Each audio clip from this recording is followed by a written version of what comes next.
I asked a question on my Instagram stories this week, which was, do you encourage your children to try and eat everything on their plate, or, clear their plate when they're having their meals? And lots of you responded, which was great. And some people sent me private messages and we had a little chat about that. So about 2/3 of people who responded said they do encourage their children to clear everything that's on their plate. So the reason I asked this was a couple of reasons. One was, obviously, we've been doing the 30-day eating challenge, which was around being more aware of your physical hunger cues, and when you're full, taking more time to eat your meals, leaving food on your plate if you recognise that you actually feel full and you don't need any more food at that point. So that's been going really well, and I've been getting lots of positive messages from people about that. But the running theme through that from people who have been messaging me is that the thing people are struggling with most is this clearing your plate. This kind of ingrained thought in your head, this almost kind of unconscious like drive that you have to clear everything on your plate, even if you feel stuffed. This is a thing that people are telling me they're struggling with. So there was that. That's one of the reasons I asked the question, and sort of linked into that. I was sat having dinner with Lenny, my youngest, the other day, and she said, "Mummy, I'm finished now. Can I leave this?" And just automatically, without even thinking about it, I said, "No, you need to finish what's on your plate." And then I thought, why did I say that? I don't believe that. That's not what I tell my clients. That's not what I tell myself. But it just came out like this kind of, automated response. And then immediately I said, "Oh, no, actually, that's fine. If you're full, you're fine." That made me really wonder, like, where did this come from? Like this sort of automatic voice that came out. So I started thinking about that, and thinking back to my own childhood, and probably if you're same or similar age than me, if you grew up in the 70s, 80s, 90s, probably your parents would say that to you, that you need to clear everything that's on your plate. You're not getting down from the table until you finished your plate. And if they really wanted you to finish your plate, they'd throw in the bit about the starving children in Ethiopia. So if you're familiar with that, if you heard that from your parents, that's probably one of the reasons why you potentially have this desire to clear your plate.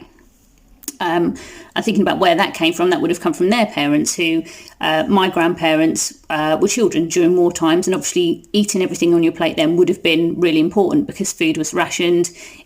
Life wasn't like it is now, so you ate what you were given because there wasn't a lot more.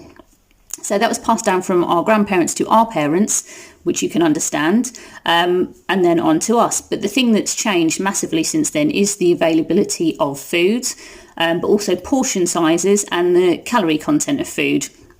So food now, none of us, we're not short of food. You don't even have to get off your sofa. You can have it delivered to your front door. Anything you want, you can pop to the shop, you've got it. We don't have to worry about where our next meal is coming from. Also, portion sizes are just enormous. You go to a restaurant, you order a takeaway. Most of what we put on our plates ourselves, the portions are a lot bigger than we need.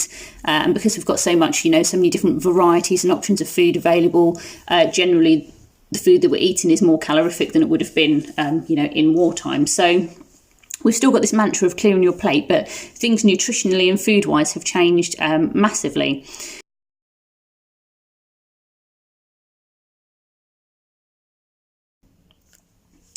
So being told this constantly, that we need to clear our plates, and being told that we're wrong to ignore what our body's telling us, we're not full, we need to keep eating, we've actually lost the ability to self-regulate for the most part, which is, where this 30-day challenge has been quite interesting for some people.